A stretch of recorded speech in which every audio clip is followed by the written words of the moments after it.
அனைவருக்கும் வணக்கம். அம்மா நல்லா இருக்கிறேன். என் பிள்ளைங்கள்லாம் எப்படி நல்லா இருக்கிறீங்களா? என் பிள்ளைங்களுக்கு இரவு டிஃபனுக்கு நான் ஹோட்டலு கடை கொத்தமல்லி சட்னி எப்படி அரைக்கிறது சொல்ல போகிறேன். இங்கே வாங்க பாருங்கள். கொத்தமல்லி சட்னிக்கு ஒரு மூடி தேங்காய் எடுத்துக்கோங்க, ஒரு 5 பச்சை மிளகா, ஒரு துண்டு சின்னதாக இஞ்சி இந்த பாருங்க வச்சுருக்கிறேன், ஒரு ஓண்டு புளி வச்சுக்கோங்க, உப்பு வச்சுக்கோங்க. இந்த பாருங்கள், நான் கொத்தமல்லி தழை சுத்தம் பண்ணி அலசி எடுத்துன்னு வச்சுருக்கிறேன். இது எல்லாத்தையும் போட்டு இப்போ நான் அரைச்சின்னு வரலாம். அரைக்கும் போது தண்ணி நிறைய ஊற்றிடாதீங்க, திட்டமாக கொஞ்சமாக ஊற்றுங்க. இரு, நான் அரைச்சின்னு வந்துடுறேன். இந்த மாதிரி அரைச்சின்னு வந்துடணும், தெரியுதுங்களா? ஹோட்டலுக்கு பச்சை பச்சைன்னு எடுத்து பாருங்கள், சூப்பராக இருக்கும் இந்த சட்னி. பச்சையாக தான் நம்ம அரைச்சிருக்கிறோம். இந்த பாரு,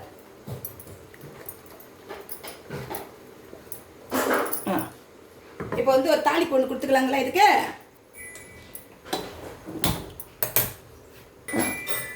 இந்த பாருங்கள், வானில் வச்சு ஒரு டீஸ்பூன் எண்ணெய் ஊற்றிக்குங்க. ஓண்டு கடுகு உளுத்து பருப்பு போடுறேன் பாருங்கள்.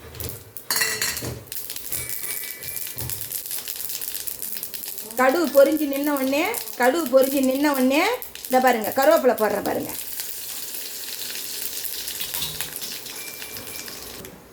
இந்த பாருங்கள் கருவேப்பிலை போட்டு கடுகு ஊற்றி போட்டு தாளிப்பு போட்டுக்குங்க.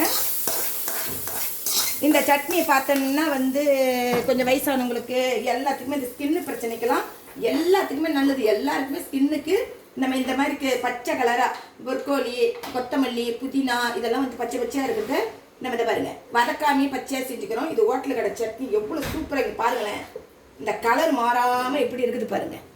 நம்ம இட்லி, தோசை எல்லாத்துக்குமே இது சூப்பராக. கொத்தமல்லி சட்னி இப்படி தான் இருக்கும். இதே மாதிரி அம்மா நைட்டுக்கு டிஃபனுக்கு சொன்ன மாதிரி அம்மா சொன்ன மாதிரி செஞ்சு சாப்பிட்றீங்களா?